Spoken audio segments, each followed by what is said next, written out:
20 বছর পর বিকেল বেলায় বারান্দায় বসে গান শুনছিলাম। হঠাৎ করে প্লেলিস্টে থাকা একটি গান বেজে উঠলো, যেটা এক সময় আমার খুব পছন্দের গান ছিল। রোজকার ব্যস্ততায় ভুলেই গিয়েছিলাম যে এক সময় এই গানটা না শুনে আমার দিনটাই শুরু হতো না। একটু মুচকি হাসি দিয়ে গানটা শুনতে লাগলাম। তখনই গানটার মধ্যে একটা কণ্ঠ শুনে চোখ দিয়ে আপনা আপনি পানি গড়িয়ে পড়লো। কোনোভাবেই আর নিজেকে কন্ট্রোল করতে পারলাম না।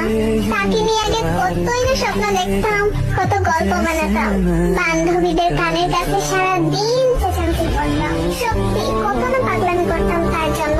ভেবেছিলাম হয়তো তাকে ছাড়া বাঁচতেই পারবো না।